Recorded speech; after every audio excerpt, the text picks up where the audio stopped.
Приветствую всех гостей канала «Жизнь женщин». Есть такое понятие «запах старости». А существует ли это явление на самом деле? Вот в чем вопрос. Не секрет, что у каждого человека есть свой запах тела. И тот, который мы чувствуем, и тот, который хоть и улавливается органами обоняния, но не воспринимается мозгом как аромат. Именно второй определяет, приятен ли нам человек, находящийся рядом. Если задуматься, то старость и все ее атрибуты – это как себя позиционировать в жизни. Ведь критерии возраста со временем меняются.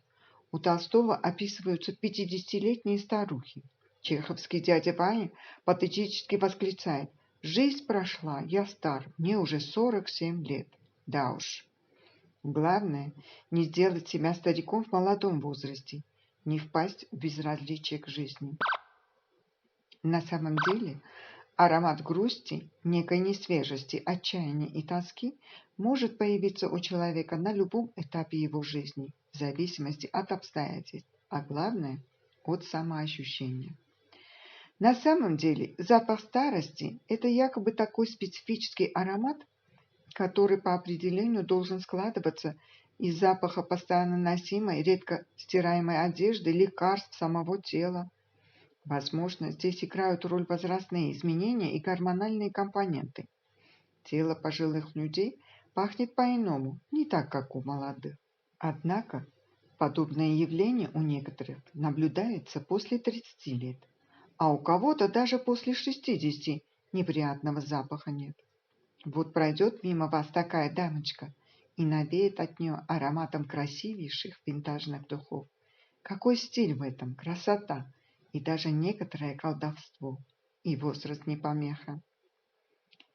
Давайте разбираться, откуда появляется запах старости у женщин и какие меры предпринять, чтобы свежесть и чистота сопутствовали до глубокой старости.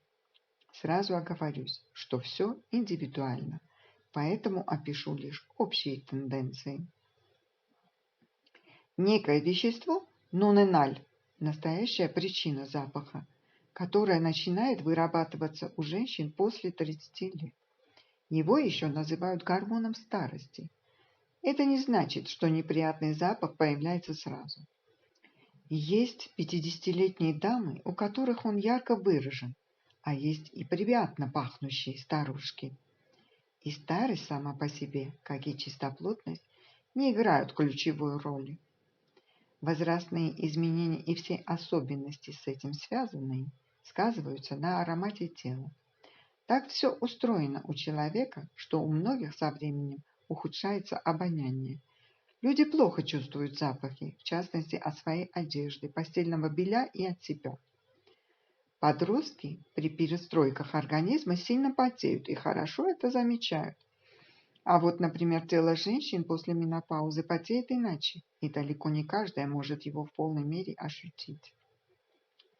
Какие женщины могут неприятно пахнуть?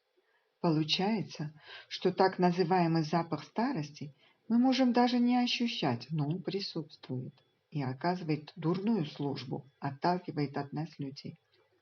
Есть категории женщин, у которых запах от старения тела наступает раньше, чем у ровесниц. Это те, которые, первые, не следят за своим питанием. Давно доказано, что мы то, что мы едим. Обилие жирного, копченого, соленого, острого и сладкого в рационе сказывается на том, как мы пахнем. Чем чище будет наше питание, тем дольше не будет этого самого запаха. Второе. Принимают микстуры на постоянной основе, выпивают, покуривают. Нездоровые привычки постепенно засоряют наш организм.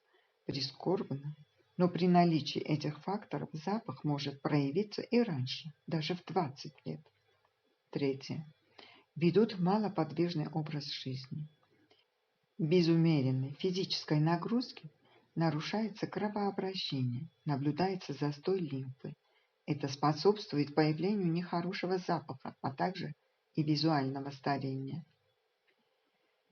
Чистота и свежесть в любом виде. Или как избавиться от запаха. Есть несколько способов избавления от неприятного запаха. Вот что нужно делать для профилактики. Первое. Ввести в рацион продукты с антиоксидантами. Нужно есть больше зелени, ягод и фруктов. Из последних особенно полезны яблоки. Можно употреблять добавки с антиоксидантами. Второе. Обязательно включать в меню жирные кислоты.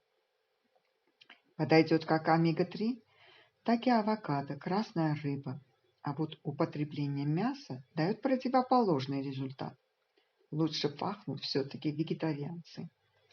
Что касается женщин в возрасте, то им уже не нужно столько белка, как молодым, тем более, если они не заняты физической работой. Третье. Больше двигаться. Не обязательно посещать спортзал, но ходьба примерно 10 тысяч шагов в день и утренняя зарядка крайне желательны. Четвертое. Отказаться от нездоровых привычек. Перестать принимать лекарства при плохом самочувствии по понятным причинам могут не все. А вот пиво и табак можно, если не исключить совсем, то хотя бы уменьшить количество употребления.